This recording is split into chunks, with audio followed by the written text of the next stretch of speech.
Light Up Indonesia is brought to you by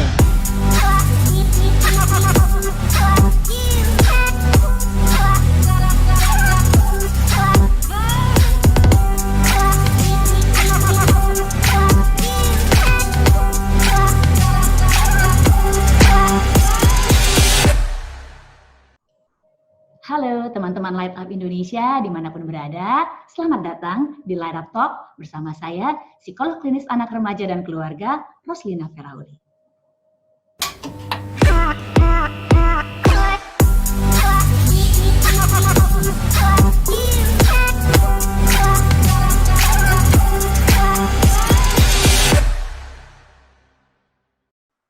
Halo, saya psikolog klinis anak, remaja, dan keluarga, Roslina Ferauli.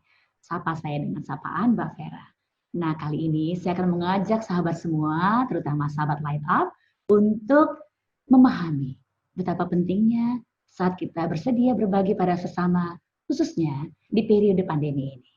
Nah, dengarkan ya obrolan saya ya bersama teman-teman Light Up, dan ini bakal seru banget, mudah-mudahan akan menginspirasi Anda semua, oke?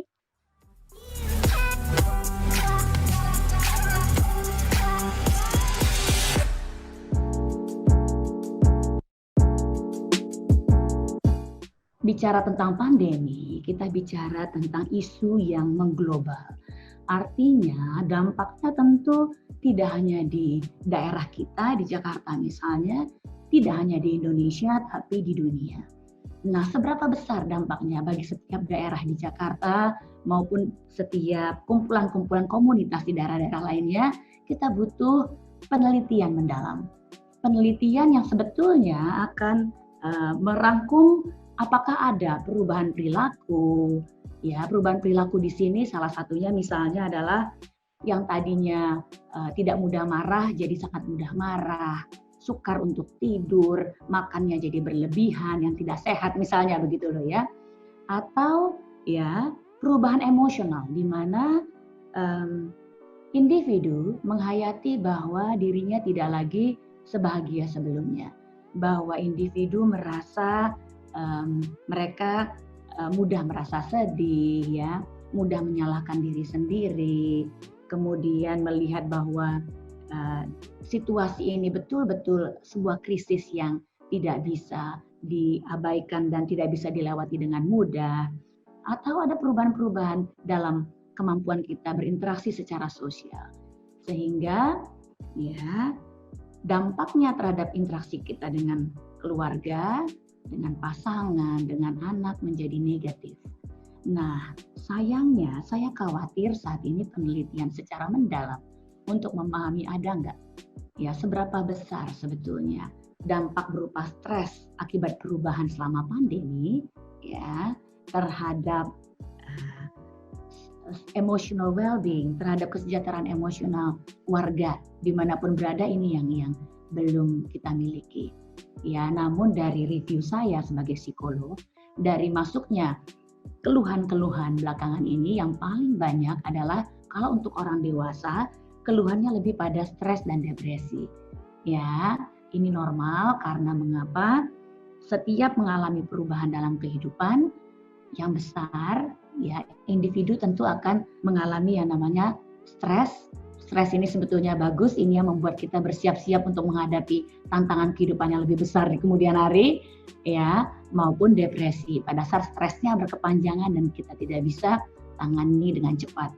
Nah, kalau saya amati, belakangan ini banyak keluhan tentang stres dan depresi, khususnya ketidakmampuan individu untuk beradaptasi dari pekerjaan yang tadinya from office tiba-tiba ke home, kemudian ini akan kembali lagi menuju new normal, ya dalam tanda petik untuk kembali pada office kembali. Dan ini sebetulnya tantangan yang nggak mudah, ya pada orang dewasa. Bagaimana dengan anak-anak dan remaja?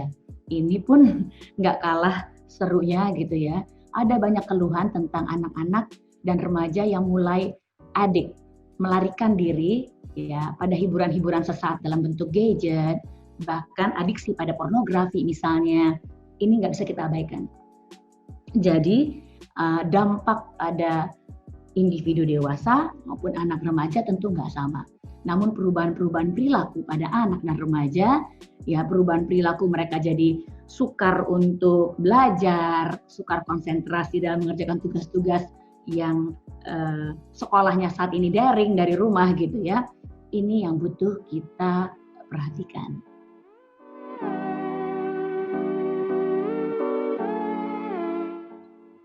Tentu saja dampak dari stres ya terhadap kesehatan mental individu dalam periode pandemi ini ya menjadi sangat penting untuk kita amati seberapa besar ya dampaknya ya.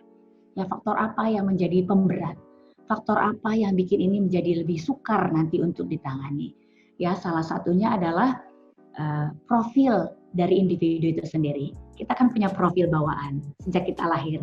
Ada individu yang lebih easy going, ada yang punya kecerdasan lebih baik. Nah, mereka dengan profil seperti ini tentu akan lebih mudah keluar mengatasi stres, depresi yang mereka alami selama pandemi.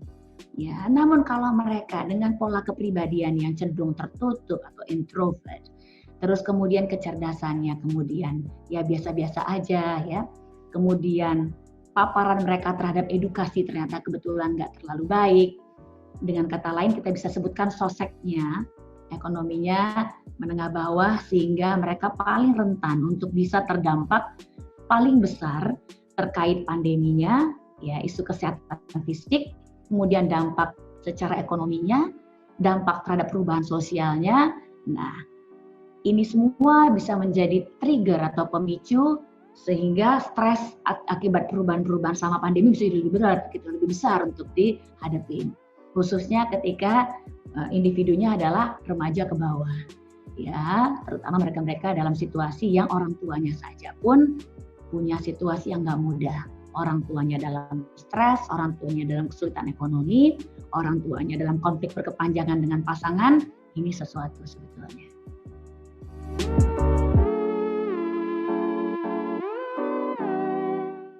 Nah, ini yang selama ini mungkin kita nggak ya kurang aware, ternyata memberi bantuan pada sesama, melakukan donasi, punya impact terhadap orang lain di sekitar kita, ternyata punya dampak yang sangat positif terhadap perkembangan kebahagiaan, emotional well-being dari individunya.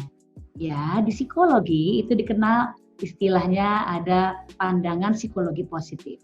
Ternyata individu punya kecenderungan untuk memiliki skema tentang kehidupan yang relatif stabil, ya, dan memiliki makna. Jadi sebetulnya kita manusia ini sebetulnya kehidupannya mencari makna hidup sih. Apa sih makna keberadaan kita di sini? Apa sih makna dari kehidupan yang kita miliki? Nah, salah satu yang menyumbang untuk pemahaman akan makna hidup yang lebih baik, yang lebih positif adalah pada saat kita memberikan impact, punya dampak pada yang lain, mampu memberikan bantuan donasi ya kepada yang lain. Ini membuat kita merasa bahwa hidup kita berarti, bahwa kita bisa membawa perubahan pada semesta ini gitu ya, pada lingkungan sekitar kita, dan dampaknya sangat positif. Ya, menjadikan kita lebih bahagia. Lucu ya. Ini sebetulnya sebuah paradoks. Kita ngasih ke orang lain, kita yang happy. Karena apa? Kita punya dampak pada kehidupan orang lain dan menjadikan kualitas kehidupan orang lain dan diri kita sendiri menjadi lebih baik.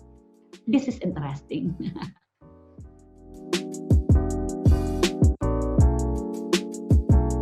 Oke, sebetulnya kalau sebagai psikolog, saya selalu menganjurkan pada orang-orang di sekitar saya, terutama klien-klien saya, yuk kita pelihara kesehatan mental kita dengan 3 cara mudah ini sebetulnya. Ini ibarat P3K bagi perkembangan kesehatan mental kita. Apa sih itu P3K-nya? Yang pertama cukup tidur. Ya, lakukan secara reguler. Jadi jam tidur kita jangan diubah-ubah. Biasakan misalnya tidur jam 10 malam. Lakukan reguler dan pastikan kita punya jam tidur yang memadai, sekitar 8 jam per hari, jam tidur malam maupun jam tidur siang. Kemudian exercise ini penting. Apa itu exercise? Ya latihan olahraga untuk fisik. Ingat, fisik kita butuh gerakan. Manusia itu pada dasarnya dinamis, bukan kaum rebahan total gitu kira-kira. Jadi kita butuh selalu bergerak, khususnya di bawah sinar matahari. Lakukan exercise ringan 15-20 menit, kalau bisa 15-30 menit akan lebih baik. Karena mengapa? Saat Anda bergerak, ya, Anda menjadi lebih positif tentang diri sendiri, merasa bugar, ya, dan saat kita merasa positif tentang diri, pandangan kita tentang diri dan orang sekitar pun menjadi lebih positif. Dan yang terakhir, jangan lupa, ingat pada situasi yang penuh tekanan dan stres, khususnya selama pandemi, kita punya kecenderungan untuk makan makanan yang nggak sehat. Lakukan sebaliknya, makan makanan yang sehat, bernutrisi, penting buat diri kita sendiri. Nah, melakukan yang 3 ini sebetulnya penting. Ya, agar kita terpelihara kesehatan mentalnya, ingat, cukup tidur bikin kita punya toleransi frustrasi yang lebih baik. Jadi ketika stres mendera atau ada tantangan-tantangan kehidupan, ya ada kehidupan yang pelik-pelik datang, kita punya toleransi frustrasi yang baik dalam mengatasi masalah-masalah yang singgah, gitu kira-kira.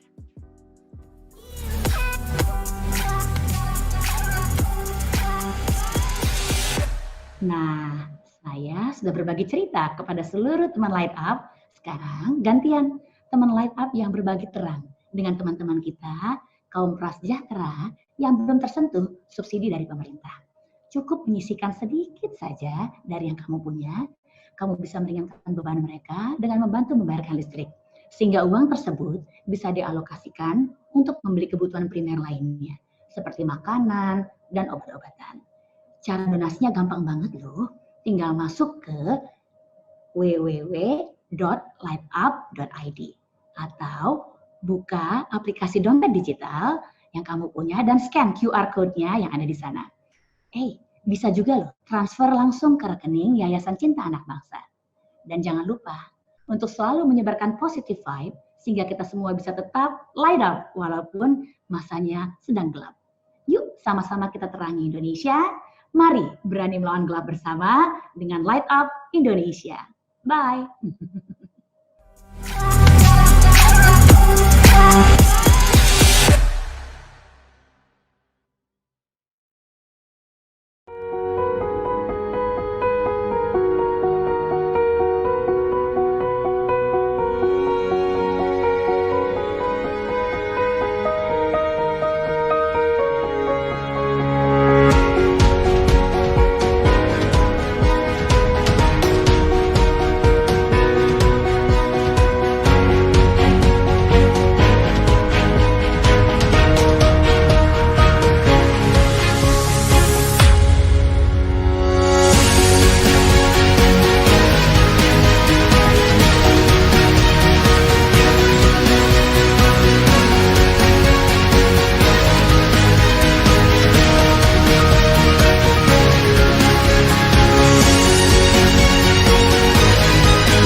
Light Up Indonesia is brought to you by